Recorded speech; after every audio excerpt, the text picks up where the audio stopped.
assusta moradores de várias zonas da cidade.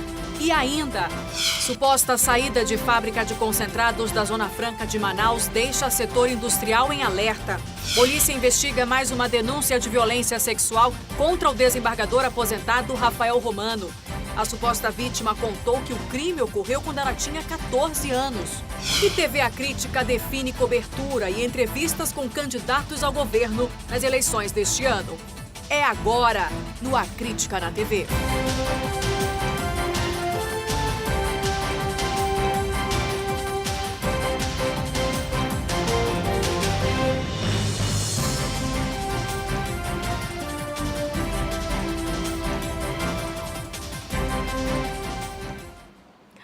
Olá, muito boa noite para você. Como você acompanhou agora há pouco no Cidade Alerta Manaus, um tremor de terra assustou moradores de várias zonas da cidade agora há pouco. Um forte terremoto na Venezuela foi sentido aqui na capital e pessoas tiveram que deixar os prédios. Ao vivo, eu converso agora com a repórter Tamires Claire, que tem os detalhes sobre esse assunto. Tamires, boa noite para você. Qual foi, então, a magnitude desse terremoto?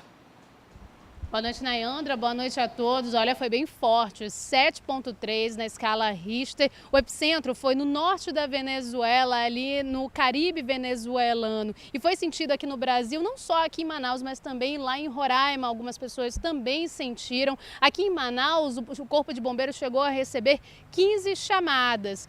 De acordo com as informações que a gente foi recebendo ali, desde que aconteceu, por volta de 15 para as 6 da noite, a gente foi recebendo algumas imagens, né, e relatos de pessoas em muitas zonas aqui da capital, principalmente na zona central. Teve também relatos na zona oeste, ali na Ponta Negra, no Dom Pedro. Teve também relatos aqui mais próximos, no Adrianópolis, e principalmente de pessoas que moram em prédios. A gente conversou, como você viu, que está acompanhando mais cedo a nossa programação aqui da TV A Crítica, a gente já tinha conversado com um geólogo do Serviço Geológico do Brasil e ele falou que isso é absolutamente normal.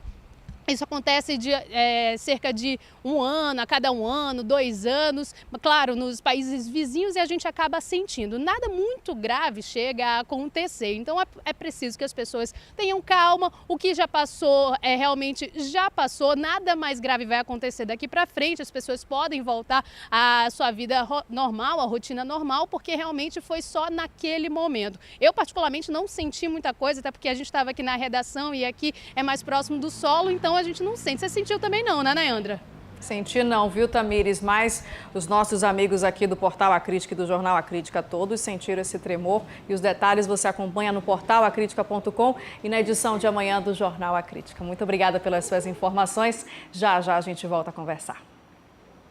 E como nós falamos ontem aqui no A Crítica na TV, a polícia investiga mais uma denúncia de violência sexual contra o desembargador aposentado Rafael Romano. A nossa equipe de reportagem conversou hoje com a suposta vítima, a ex-babá de um dos netos do magistrado. A jovem contou que foi abusada quando tinha 14 anos. Dos 13 aos 19 anos, Suelen trabalhou na casa de uma filha do desembargador aposentado Rafael Romano, o que seria uma oportunidade de emprego e de moradia, segundo ela, se transformou num pesadelo. Logo que eu cheguei lá, eu me sentia segura, porque, poxa, eu estou morando na casa de um juiz, né, com filha de um juiz, então não tem por que eu correr perigo. Então, a partir do momento dos meus 14 anos em diante, ele começou a se aproximar de mim. Quando você fala ele, quem é ele? O desembargador. Qual o nome dele? Rafael Romano. Ela conta que, com o passar dos anos, os abusos se tornaram maiores e mais frequentes, ao ponto dele levá-la à força para um motel. Suelen disse que teve medo de revelar o estupro para não perder o emprego e por achar que ninguém acreditaria nela. Que ele falava que era minha palavra contra dele, todo o tempo. Sim, palavra de uma babá contra dele, né? Sendo um juiz, que na época ele era juiz da infância e da juventude. Hoje, casada e com um filho de 10 anos, ela decidiu procurar a polícia. Disse que tomou coragem após Rafael Romano ser denunciado no início do ano por estupro de vulnerável. A vítima seria a neta dele e o crime teria ocorrido quando ela tinha 8 anos. O caso Maria ganhou repercussão em toda a cidade. A defesa afirma que todas as acusações são fruto de perseguição ao magistrado aposentado e que ele não pode ser julgado pelo suposto crime contra a babá, porque já se passaram mais de 10 anos.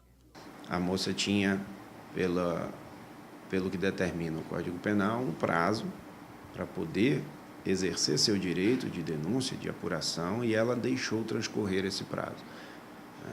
Então, os fatos que ela imputa ao doutor Rafael, a nível judicial, não são mais discutíveis. Entretanto, para a defesa, é importante demonstrar a instabilidade das informações. Elas são descontextualizadas no tempo, no espaço, elas são articuladas de uma forma pouco crível. Sobre as denúncias feitas pela ex-babá, o Ministério Público do Estado informou que ainda não foi acionado. Sobre o caso Maria, que envolve a neta de Rafael Romano, a Justiça Estadual deve começar a fase de diligências, perícias e a ouvir as testemunhas de acusação e de defesa. 2 pessoas ficaram feridas em uma tentativa de assalto na zona rural no município de Ariquemes, no interior de Rondônia. As imagens das câmeras de segurança da fazenda flagraram o momento em que o homem invade a propriedade e anuncia o assalto. Ele revista a família e em seguida conduz o grupo para o interior da residência. Nesta outra câmera, já do lado de fora da casa, é possível ver 2 vítimas correndo atrás do assaltante, que reagiu e acertou um tiro na perna de um homem de 36 anos. Outra pessoa também acabou sendo baleada, o bandido fugiu e as 2 pessoas foram encaminhadas para o hospital, mas não correm risco de morte. De Porto Velho, Rondônia, Eduardo Copanax. Uma ação conjunta entre as polícias civis do Pará e do Amapá levou à captura de 3 indivíduos que praticavam crimes de pirataria nos rios da Amazônia. O trio é acusado, dentre outros crimes, do roubo ao navio Paulo Santos no mês de maio. Na época, fortemente armados, eles aterrorizaram passageiros e tripulação por 3 horas. Os criminosos, também conhecidos como ratos d'água, são conhecidos pela violência com que tratam suas vítimas. Segundo a Delegacia de Polícia Fluvial do Pará, a prisão do trio é apenas o início da operação. De Macapá, Luciane Alves. O laudo da morte da Patrícia Aline Silva aponta que dos 3 tiros que causaram a morte dela, 2 atingiram a cabeça e 1 atingiu o abdômen.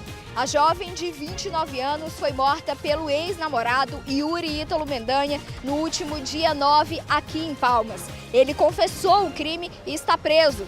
O inquérito deve ser concluído até o final da semana. De Palmas, Cíntia Miranda. Moradores do município de Santarém, no oeste paraense, levaram um susto.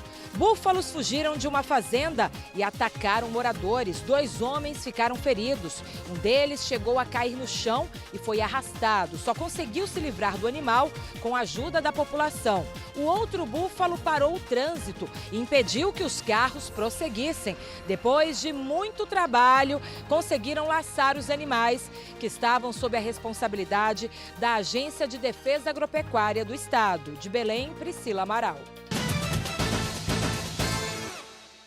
Depois do intervalo, suposta saída de fábrica de concentrados da Zona Franca de Manaus deixa setor industrial em alerta. E ainda, a TV A Crítica define entrevistas com candidatos ao governo do Amazonas nas eleições deste ano. Agora são 7h23, o A Crítica na TV volta no instante só.